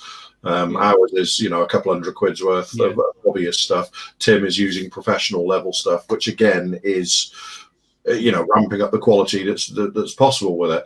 Although I'm looking at a 4K printer now, which is bringing it close to what Tim's doing. I mean, this brings up an interesting kind of an interesting point that you've just made there about scaling things down and they're not printing. That also applies with plastic model kits. We often read in magazines that a kit is out of scale. It's it doesn't have finesse. It doesn't have this. It's too large. The details are too big, too bulky, and all of those kind of things. And all of us must know this, that if you were to scale scale a machine down accurately, every single component of that down to a particular scale, 72nd, 48th, 32nd scale, whatever it may be, it would fall to pieces. It would just, everything needs to be larger than it is for it to have some sort of structural integrity. Absolutely. And as Tim's saying there, with things like missile fins and stuff, you have to understand the process from start to finish about what you're trying to achieve and how you're going to achieve it. You can't just stick your finished design part on the printer and print it. You have to think about how you're going to support it, which angle it's going to be, what the orientation is going to be. All of this stuff matters when you're doing stuff like 3D printing. You really have to be on your game, and you have to accept that you're going to have a lot of failures before you nail it down. I seem to recall that Ivan, when you started off, there were a couple of occasions where I think you might have had what I seem to remember reading one post where you'd had a really frustrating evening and you just went, well, that hasn't worked, and you were kind of mad with the whole sort of process. But then with small adjustments and advice from people, the following time it was like, it's printed fine. It was all about that. And was that what led you to be frustrated with the process in the first place? What frustrated me was I watched all these YouTube videos, read all the manuals and that, put my prints on, and yet they were failing. And a lot of that was actually due to how I was putting the model on the print bed. Because it's quite a complex, like I was printing some figures, quite complex shapes. There's overhangs, there's hands positioned like that. So you can't just put it vertically on a build plate. Sometimes it's just not going to print, and it kept failing for that reason. They needed to be angled. It was really frustrating, but messaged Drew a few times, and it was a really simple fix. And the thing is, what happens is the more you do that, you're designing with a view to how it's going to print. And you're constantly thinking about, how am I going to orient this on the build plate? How am I going to support this? Where am I going to add supports? Where am I going to... and you're trying to get this kind of trade-off between adequately supporting the model for printing and not losing detail by the fact that you've added too many supports to it. So all of these things are just a massive all of these things are just a massive trade-off. You have to, I had expected to order a 3D printer, I'd be printing perfect little bombs in a day. It just seemed like the answer to all my dreams. And then you discover that, no, you've actually got to work at this, much like getting an airbrush the first time. Yes. Yeah. I remember when I first got an airbrush. Oh my word. Yeah. I would wager that we were all the same. The first time we got an airbrush, we went, well, that's never going to work, and threw it to one side. I know I did. And now we just use them. Yeah, that is a good point, really, because you can't simply accept that you're gonna take on a technology, or you take on a tool or a material or whatever it is, and then just everything's going to click into place. You do have to put the time and the effort into getting it the way that you want. And we've all had the frustrations of of the paint finish that hasn't worked, or a material that doesn't work. I mentioned to John, and I think you might have been in on this conversation, Drew, that as much as I like the Tamiya lacquer paints, some of them don't work for me because they don't have the density that I like that compares with Gunsanyo, for instance. And so you can't automatically assume that everything is going to be perfect. And I think modelers often see results online. They don't see the process that leads up to that result. Yes. So they don't understand the path that somebody has taken. All they see is the completed model, and they go, yeah, I want to be able to build that. It's like me sitting in front of Neil Peart and going, I want to be able to do what Neil Peart's done, without forgetting that he's spent 50 years of his life sat behind drums doing that. It's a you sort of have to understand that, and 3D printing is such an embryonic technology that people are only now starting to get a grip on what's possible from it. Yeah, I mean, I've had that machine there about 6 months, and I'm looking to replace it.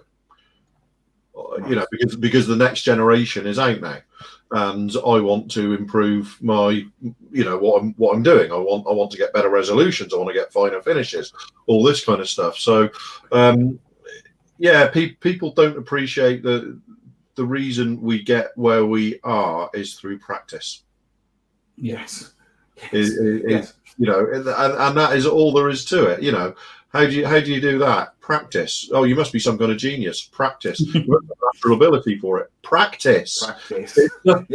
Practice. It's like John and I were discussing it earlier. It's like I suspect we have all got an airbrush within hands reach. There you go. There you go. They're all basically the same airbrush as well. Yes.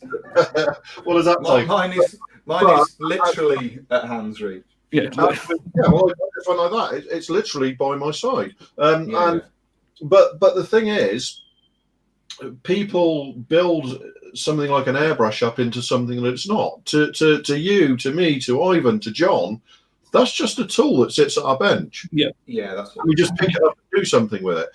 Yeah. You see people talking on, and I'm going to single out the Facebook pages and stuff like that. They're talking about the fact that you need to spend all your time setting this up, and then you need to strip it down every time you've used it, and all the rest of it. We're all using this as a tool that's just sat there.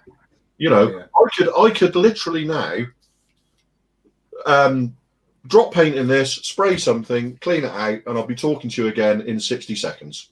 Yep. Yes, that's pretty much it. It's absolutely not anything onerous or anything like that. None of us strip our airbrushes down at the end of every session, I would wager. No. God, I sometimes put my airbrush back and forgot to clean it out. The good thing with modern lacquers is it takes 2 seconds when you do find when you do find your airbrush full of dry paint. As long as it's a lacquer, as long as it's a Mysticolor or something, it's the work of 20 seconds to clean it out and get it spraying again, isn't it? Well, this practice issue came up actually recently for me because I was sculpting some walls from this blue foam that I've shown you, and I actually chatted to you guys about this because through the summer I've been using grey foam to make the building. So I ordered basically an industrial lot of blue foam, and found when I got it back that it didn't operate in the same way. It didn't sculpt the same way. And I got kind of frustrated with it, and I was like, well, surely it's the same material. So I had to sit there for like a couple of 3 days with just little pieces of it, just marking into it to see how it worked. And it proved to me that although I'd made assumptions about a material and a product, and I'd sort of developed my technique, I still wasn't developed enough to get, to simply assume that I could carry on doing it with other things. I was in a learning curve. I was back at the bottom of the process, having to learn how to reteach myself how to do that. And I think that it doesn't matter how good you are, you're always learning something. Yeah, it's a different material, though, isn't it? I mean, I'm a skilled machinist. I work with metal all day. You couldn't put me in a wood shop and expect me to just start knocking out wood, because it's a different material. It acts differently, it behaves differently. All this sort of stuff. You just can't. So yeah, changing materials. Once you'd appreciated it was a different material, and you sat down to practice. A couple of days later, you were doing stuff that was, as good as anything else that you've done. But it took a while to sort of get there. But you have to dial it in, don't you? It's like if you change to a new airbrush. You don't just pick up a new airbrush and suddenly it's just like using any other airbrush. The basics are, look, I've got that there, and I've got that badger there. Now I've used both of them, and I've worked out how to use both of them, and I switch between them as I want. But they don't fit up the badger. It didn't perform like the Iwata. It was different. Well, Ivan mentioned earlier on that he'd been doing some work with ammo. Ammo, it was, I think. And so what I'm assuming then is that because you're doing some work for ammo and they're sending you products and that you're having to learn how to use these materials each time. So if a new material comes through to you, whether it be a wash or a pigment or an oil color or the new dry brushing paints, for instance, you're having to learn each of those processes. I've mentioned over the sort of the years that I'm actually quite lazy when it comes to these things, because I know what works for me and I then stick to it, because obviously the model is central to me, and if I can use a product. So do you find it difficult? Have you found it difficult needing to adjust technique each time a new product comes, or is it just an evolutionary process for you? I do find it quite difficult. I'm very reluctant to change. I like lacquers. I like spraying them really thin at like 8 psi. Now I've got some ammo acrylics to try. I know that's not going to work.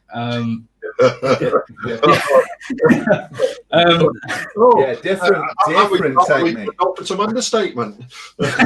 Different techniques. Usually, if I'm going to dry brush, because I've got my a collection of Andrea acrylics. I'll get some of that, put it on a paper towel, dry it off in a brush, and whatever color I need, I'll dry brush onto the model. But with these dry brushes, apparently that's completely different. You don't do it that way. There's not a lot of carrier agent, so you can use it a bit more wet because it's a bit drier. Yeah. Don't really know what that means. I've not tried them yet. I still have them. I just don't have a product, a project I can use them on yet. Yeah. Oils. I used to use the Abteilung 502 tube oils, which are really thick in the tube. Yeah. Then I went to oil brushes, which are very thin in comparison. So it was a big change going from a thick oil that you can thin down to a consistency that you need or want to a pre-thinned oil that, well, you work with what you've got, sort of thing. Yeah. You have to adjust a new technique if you're, any new product. I experiment all the time with products. You look at that mess behind me there, and it's just a few shelves just full of rubbish that I just order whenever anything new comes out. I mean, Drew and I are almost identical age, I think, or he's slightly younger than me. I think, yes, slightly younger. You're a lot younger, Ivan, than both of us. You're. Do you think that at the moment you're doing what Drew and I have certainly done at your age of sort of moving through those processes? Do you think you'll get to a point where you'll settle on a system that suits you, that allows you to develop the models more than the technique, or is it something that you find that's fundamental to your approach to building models? For me, it's all about the end result. So if I find a set method or system that gets me to a result I'm really happy with, I'll lock down and stick with that. That tends to be how I am. I don't like to.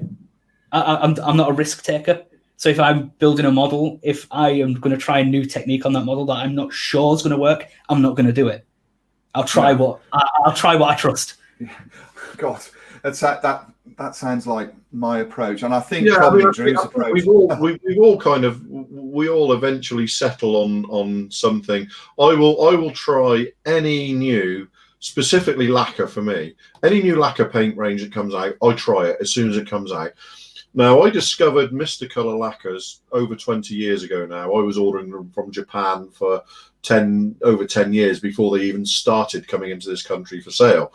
But I find that for every new lacquer line that gets released, I try them, and then I just I don't make a decision that I can't use them. I just find myself drifting back to Mr. Colour. Because I understand it, I can use it. I know how it's going to perform. All the rest of it. I mean, I've got tons of Hataka orange line up there. I've got several £100 worth of MRP, and they all sit there for months on end without ever being used. And I will just automatically reach for a Mr. Colour if it's in the selection. Have you tried the AK Real Colours? Yes, I've got. I've got a load of them up there as well. Yeah, I've got the full range. I'm in love with that pen. I kind of like them, but they changed the formula between the armor ones and the aircraft ones. Yeah, the aircraft ones they have a lot more of a satin finish. The aircraft ones are an actual lacquer. You cannot thin them with water. The armor ones, all the armor ones I've got, you can thin with water if you want. Does that make them a hybrid then? Yeah, they were a hybrid. The armor ones were closer to Tamiya acrylics. Ah, right. I found. So you could thin them with everything from lacquer thinner through to water if need be. And then they changed when the aircraft ones came out. They changed the formula in some way, not just to make it more satin, but if you try thinning it with water or alcohol, you're just going to get a gloop. Yeah, and I kind of thought, really, you've kind of released an entire range of one paint, and then an entire range of another type in the same range, and it's a different formula. Yeah, that's not a little change. That's not, we tweaked it a little bit, but it still performs roughly the same. That's when something is called AK Real Colour and you can thin it with water, and then you pick up your next AK Real Colour and do the same, and you end up with a gloop. That's not a minor change. I've actually not tried these paints too much, although I have got some box sets of them. I've got a NATO box set, which I've planned to use on an MLRS that I've got, a Dragon one. But also I've got an Israeli set of armour colours that I intend to use on a Macarva. So I haven't had a real go at them, although I've sprayed some of the, I think the matte black. I've also got a Russian cockpit green, which I really liked. I found that they did thin really nicely. And like a lot of these paints, if you use their ancillary, easy for me to say, ancillary thinners, they work best like that. But I do like those. I think part of it for me is that I tend not to I tend to have all of my paints all in sort of one small space. And if I end up buying new ranges of paints, they'd be kind of all over the place. So trust me, Spencer, they are all over the place here, all over the place. And some of them haven't been opened. I mean, I actually, John and I about 10 years ago went through a stage of messing around with Vallejo Air. Yeah. And I ended up with probably 60 or 70 bottles of Vallejo Air. 2 or 3 years ago, I threw it all in the bin. Yeah, not one of them have been open for 7 or 8 years, and I was like, well, they're not going to. So they all end up going in the bin. And it's just when you find something that works, you do tend to stick with it and drift back to it. It's funny though that you get occasionally though you come across something that is literally life changing within the hobby. One of those things that I found was, and I mentioned this. Was these things that came through, these mud splashes, and also sort of streaking effect that I tried. I hadn't tried these ammo ones, and I found that I used them on the Chieftain, and I found that they blended away when they were dry to create a completely different effect. Right. So I was able to splash them on and then gently blend them away to create a really soft dust effect. And you know, when you're using something like that, you find something, you use it, and you go, how did I not know about this before? I've been mixing Humbrol khaki drill with white spirit. Also, I discovered at the beginning of lockdown that the best washes I could create were actually made with Humbrol thinners rather than spot washes, not an overall wash, spot washes with Humbrol thinners and Humbrol paint. And because white spirit tended to break the enamel up too much and sort of pigment it, the thinners didn't do that. It just diluted it perfectly. And I was getting fantastic effects. And I was like, well, how has this sort of passed me by, really? And I think that's one of the great things about learning it when a new product arrives and you try it and it genuinely elevates your skills. You try it just in case. Yes. You try, yes. And I can remember the night I was sitting there and I was looking. I can even remember the model. It was excuse me. It was Hasegawa's 72nd scale F16 CJ kit, the Wild Weasel, the kind of update they made.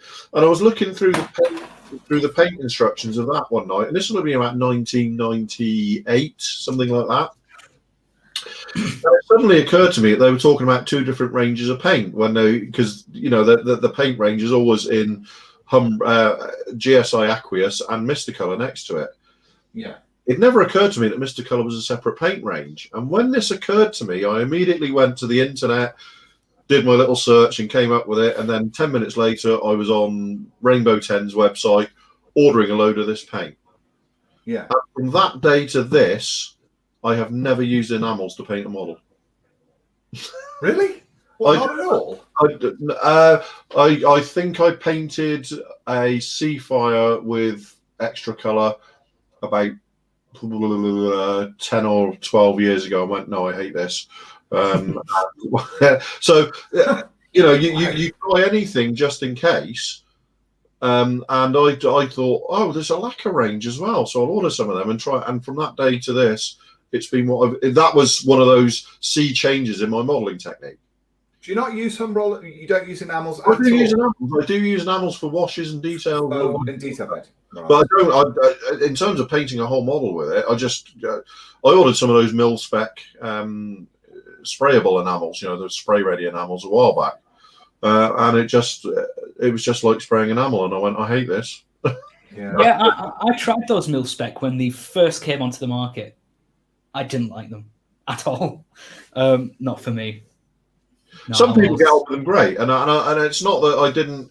I just found they were like spraying thinned enamel from back in the day. They could go on dusty, and it just didn't spray very smoothly. When you're used to a really, really super thin, super tight coat like a lacquer gives you, suddenly an enamel just looks like you're putting spackle on the model. I think the last model I sprayed entirely in enamel was Jose's not your comments. A Hasegawa A4M that I did for work, and I decided perversely that I was going to try and paint this whole thing in enamels, and I was going to use sort of legacy techniques, washes, and all of that sort of stuff. And actually, it turned out really well. And I went through a phase of using enamels to do gloss finishes for a while, and this is only going back 3 or 4 years. And so I was spraying lots of parts, lots of sort of detail parts. If there was drop tanks or something that were to go onto a model that had a gloss finish, I was doing those in Humbrol enamels, and I really liked it. But I haven't done anything since that. And you would think, actually, that given the sort of the direction of travel of my modelling over the summer, that I would have painted an entire model using enamels. Yeah. So I didn't go down that route, but at some point I think I probably will do, because there's no denying how hard enamels are when it comes to their finish and their resilience when it comes to weathering. Yeah, the thing with enamels, the way enamels are different from lacquers is that enamels cure. Yeah. Lacquers never do. Curing is a chemical reaction that makes it solid. You try removing an enamel paint that's been on a model for a year with thinners. Yeah, exactly. If you do it the day after, it'll come off very, very quickly. Try it even a week or two later, and you are not going to shift it. It's because it's pure. That's a chemical. Yeah. And yet with lacquers, like we were talking about, leaving an airbrush full of lacquer, it takes 20 seconds to get it running again. And there's another thing. It dries, but it never cures. There's another thing, of course, is that for the techniques that I've been using, certainly for dry brushing, enamels do have a slightly the matte enamels have a slightly rougher finish, so that picks up the dry brushing better than it does with lacquers, because lacquers are super smooth. They tend to be super smooth, even the matte finished lacquers. So trying to dry brush those, you'll pick the edges up, but you won't necessarily pick up the texture of the sort of the interlying finish. So that's something. But I ought to do that, really. The only thing that stopped me doing it, although it wouldn't have made a blind bit of difference, was just the curing time. I wasn't prepared to wait a couple of days for the. And that's the thing, is that I can sit down. You can sit down with Mr. Colour and get an entire model painted in effectively one session. Yeah. I could paint the upper side of a Spitfire in ocean grey, go and make myself a cup of tea, come back and start masking to do the green. Yeah, and that some days that's just exactly what you want to do. Yeah, I mean, certainly for speed and convenience, and that's one of the reasons why I share your love of these things. And so enamels, the use of enamels across the board is not down to me having to adjust technique, because I could get the same effects with enamels that I can get with my other paints. Yeah. But it is that drying time. However, there is a sort of an additional part of this story, in that sort of the current sort of generation of acrylics, not the lacquer-based acrylics, but the vinyl-based acrylics that come in the dropper bottles from a wide range of different companies, also take 24 hours to fully cure. And and they actually say on them, leave them 24 hours to dry. And this bit me at a model show in Germany a few years back. I was there to do my own demonstrations, and a guy didn't turn up who was supposed to be there, who was demonstrating a particularly famous brand of paint and weathering products. And so I thought, well, what I could do is I could spray I had my airbrush. I'd spray some parts with these acrylics, and then I'll be able to weather over the top of them, thinking they would operate in the same way as Tamiya acrylics or Gunsanyo or Mr. Colour or whatever.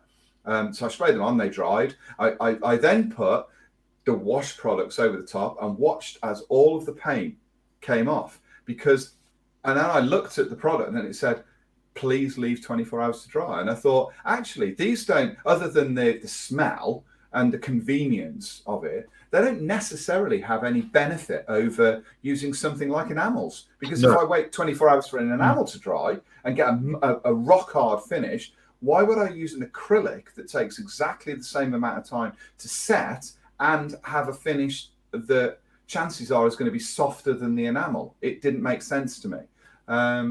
So it's kind of like it is one of those things where if you've got the patience, modeling teaches you patience, I suppose, if you're prepared to wait for certain things to dry. But when we're working fast, there's nothing beats Mr. Colour or AKs or the real colour lacquers or Gunsanyo. They're on half an hour later. Most of the time, the people like us here, we could make any paint work if we absolutely had to. Yeah. there's no doubt about it. We've all got the requisite skills to be able to build a decent model using more or less any range of paint we're given at any given time. We'll find a way to make it work. I don't want to be finding a way to make something work. Yeah. Yes. That just strips the enjoyment out of it for me. I want something to work. Yes. Not to have to go hunting for a way to make it work. About 10 years ago, I managed to make extra acrylics paint work. I spent weeks with this paint trying to get this stuff to work because it's utter garbage, in my humble opinion. I have to say, and again, I seem to be going out of my way to try and be excommunicated from this group. The two best finishes I've ever applied to a model were put on using extra acrylic paint. I painted a 30-second scale Tamiya Spitfire Mark 9 in the that PRU colour. What's the guy's name? The Prince. What's his name? Can't think what his name is now. Famous aircraft, anyway. And I got the most perfect finish on it using that paint. And I also did a Harrier GR7 for Amarang. I built one, and they ended up having it. But those were the only two models that I ever that I painted in that, but they were absolutely flawless. The only problem with I found with that paint was you can't put it on plastic, because as soon as you put it on plastic and put tape on it, it just comes off. Yeah. And I don't prime models, so the other problem I found is that you absolutely. All right, I eventually found a way to freehand airbrush it. Yeah. To do a fine line camouflage. But it was such an incredibly difficult process to get it to work that you just go, yeah, I've made it work now. Now I can move on. I felt like I'd beaten it, and that was me done. I think I built a Focke-Wulf 190, a Dora 9, and painted it entirely with extra acrylics. And then went, right, I've done it, I've beat it, moving on now. Almost do it just because you can. It's a bit like walking up Scarfelt Pike in a pair of flip flops. You can do it, but would you want to?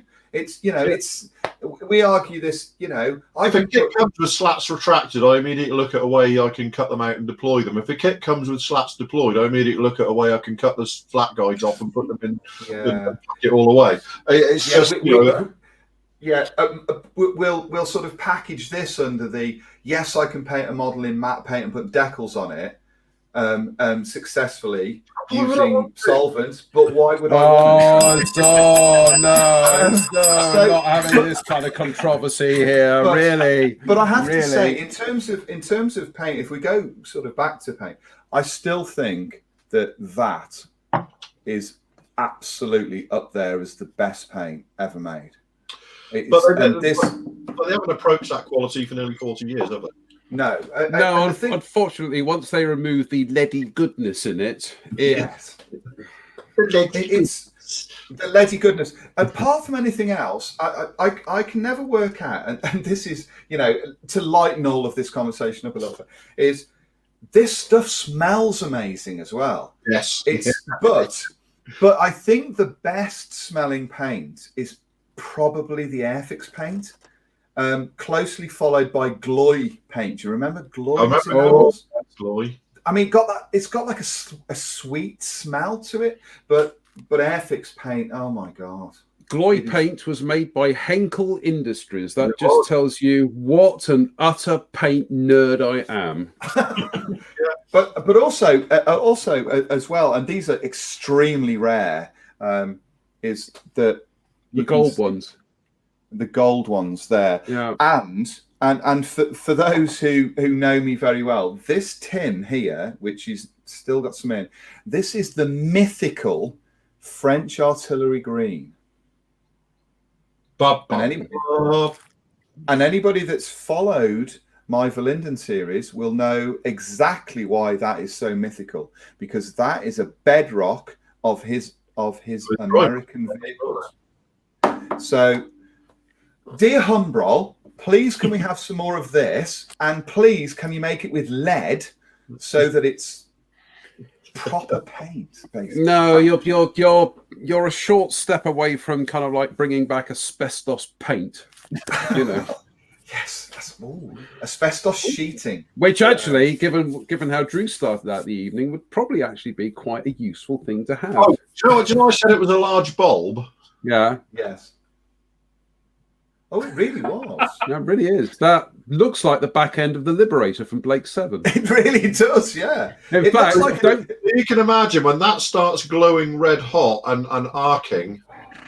yeah, Well, not good. there was That's like a giant glass squid. that's actually a good it's segue. like, yeah. That's a good segue to say that on Sunday evening, I will actually, in the 5 to 5:30 slot, and running on, special guest will be BBC visual effects legend Matt Irvin. Oh, nice. And having seen you hold that thing up, I'm just thinking that back in the days of the BBC, that would have been, put some greeblies on it, paint that, weather it, spaceship. That's not quite good, actually. Yeah, absolutely. I have to say, I do love the word greebly. Greeblies. Yeah. Greeblies. Greebly is a fabulous word. So I now have to get up tomorrow morning before I go live and rush to the local B&Q, assuming it's open, and try and get a giant bulb. Either you're very small or that bulb is massive. It looks like a giant egg whisk. It really does. Bear in mind that a lot you've got of Donald Trump's hands. There you go. Yes. That is a large bulb. It is a large bulb. It's not that you've just got little doll's hands. No, I haven't got little Trumpy hands. Right. Let's try not to upset 50% of the audience here. And bear in mind, Drew, that actually some DIY stores are only doing click and collect now. They're not doing kind of walk-in. It's click and collect. So check that out first thing in the morning. That's not a problem. As long as I can get one, it'll be fine. But yes, like I say, when you sat here beavering away on a model and that suddenly starts arcing and you look up and it's this area here on several of them was starting to glow, sort of that orange molten metal color, and you're thinking, I don't like this. That's going to go bang in a minute. Yeah, and it was just starting to make a very loud arcing noise when I managed to get to the light switch and flick it off. But wasn't the way I intended the evening to go. No, absolutely not. Well, I have to say, apart from Drew being a fire starter, a twisted fire starter, I was actually at school with the guy who discovered the Prodigy. There you go. I think tonight has actually gone very well. It's been very enjoyable. It's been very enjoyable actually sitting back and listening to it rather than actually kind of taking part. So I just want to say thank you to everybody who's come along this evening, and we're going to try and do some more tomorrow night, have some more people join in. Some more social time. Some more social time. Do remember, everybody, that although we'll be running live shows throughout the day and the afternoon tomorrow, you can join in by posting your own projects to our Facebook page. So let us see what you're working on, and we can probably bring some of those into the studio time in between projects. As I say, tomorrow lunchtime goes and checks the schedule, 12:45. I do believe, Mr. Pollard, you will be discussing Italeri's new 32nd scale Tornado. Indeed. Which you've sent me some of the photographs here, which we've been looking at. We've actually got our hands on one, and it does look actually rather splendid. So we'll be doing that, and then tomorrow evening at 5:30, I will be talking to.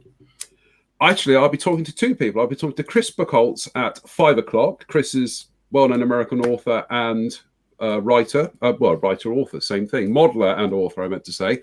Then at 5:30, I will be talking to Matt Whiting, one of the senior designers at Airfix. So we'll be talking about what he does. Sadly, the oft-asked question, what are Airfix doing next then? I'm afraid that cannot be entertained. Do apologise.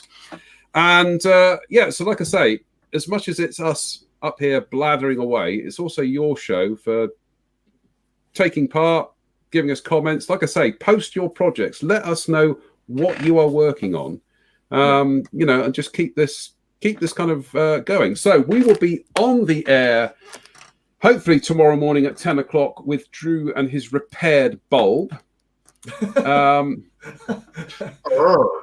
Drew's big bulb.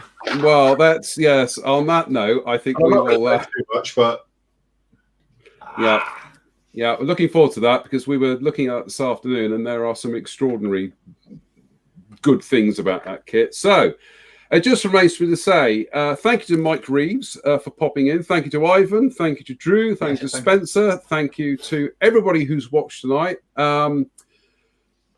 Well, we'll be off tomorrow. It just remains for us to say stay out of trouble, stay safe, and we will see you tomorrow for the Festival of Modelling. So thanks for watching tonight.